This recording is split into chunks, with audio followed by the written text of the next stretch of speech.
All right, guys. Well, we're here with Austin. He's owns an Airbnb management company, and so we're super excited to have him. As you know, with some of your assets in the trust, especially when it comes to real estate, how do you get the most out of your assets in terms of making profits? And so, Austin, just thanks for coming. We appreciate your time. He came from Burbank, to be here. So, Austin, can you share a little bit about kind of how you got into Airbnb management, kind of talk about that?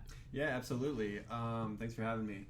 I got into it 10 years ago. I was kind of in my mid-20s, early 20s, and sick of having roommates. So I rented a spot in downtown Charleston, South Carolina, and I Airbnb'd out 2 of the rooms, and I lived in the other one. Oh, nice. So yeah, I cut my teeth on that customer service.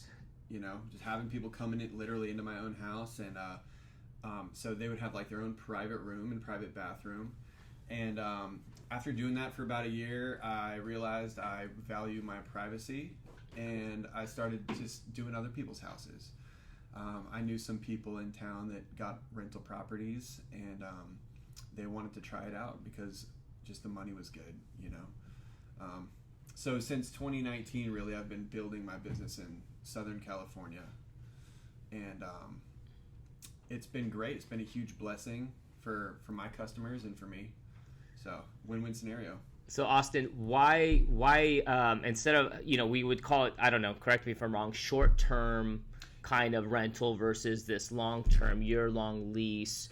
What's kind of the differences that you found? Is it harder? Is it better? What are some pros and cons for those either wanting to get into the kind of the management side of the short term? Sure. So there's actually short term, mid term, and long term. Oh, okay, good. So I focus primarily on short term rental model, which it is a lot more work as far as being hands on, making money with your property, unless you outsource it to somebody.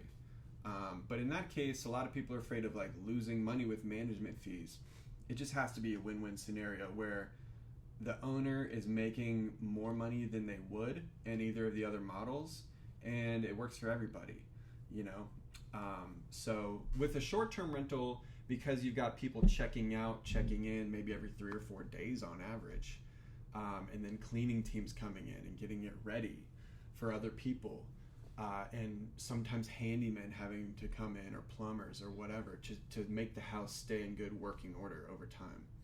So would you say is it more taxing, more effort because it's short term, and is it taxing, like, do the properties get more damaged? So we always hear that you rent out a house in the standard model, it's like they've been in the house for 5 years, and you go in, you're like, what the heck happened? There's holes in the wall, the plumbing's shot, and you never knew about anything because usually stereotypically speaking, the tenant or the person renting out the unit didn't fix anything, because if they have to fix something, they're worried about the landlord increasing the rent. Right. So that is a hidden huge benefit of the short-term rental model that people don't. I feel like people don't get it, but you said it yourself. After 5 years, the long-term tenant's going to destroy your house.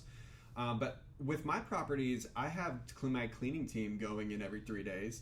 They have to make it look perfect for the next guest that's probably checking in later that same day. So over the course of the year, your house stays in really good condition, so you don't have to do a mini rehab after those years or whatever.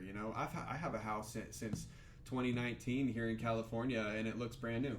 Wow! Because we have to keep it looking brand new, and those fees come from the customer, not out of my pocket or the owner's pocket. Interesting. Yeah, because you would think that there's a lot more wear and tear, but it's actually, in your case, you see kind of the opposite, because you're constantly maintaining, you're constantly looking. And I also feel that if you're constantly, like, if I know that I'm going to rent something out and it's going to be inspected when I'm done, if there is damage, like you said, you could take any damage from the person renting it out for 3 or 4 days. Is that correct? If there's damage, that is true. Sometimes guests do cause damage. I had somebody kick in a door because their daughter got stuck in the bedroom one time. Ooh. They could have just called me, but they chose to kick in the door.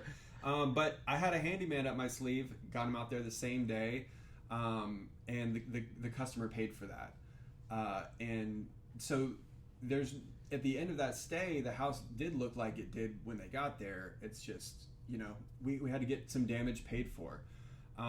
There's really good insurance in this industry as well. I think a lot of insurance companies have said, hey, like short-term rentals are all over the place. We can make some serious money. So there's such good insurance options that you can kind of, offer the best pillows, the best sheets, the best towels, the best of everything, because if it gets broken, it's getting paid for, not by you. Wow, Yeah. that's great. Yeah. So it definitely does keep your place looking great over time.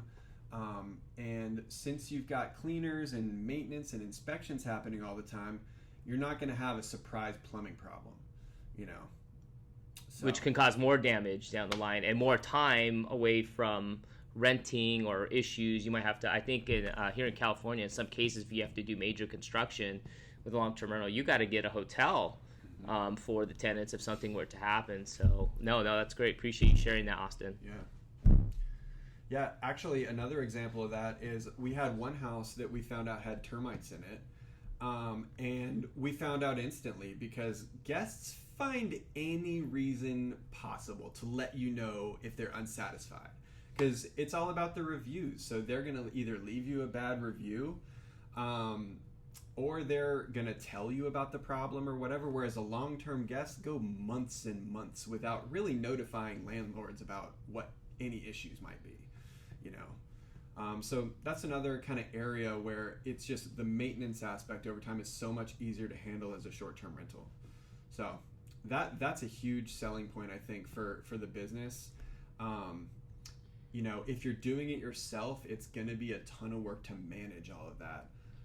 But yeah, companies like my company, SoCal Homestays, and definitely a lot of other people make it so that, landlords don't have to deal with the trouble of it to profit still.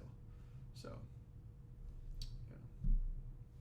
Okay, we'll take a break there. Oh, is that a break? Oh, Yeah. Okay. I didn't know what we wanted No, it's to do. okay. I think that was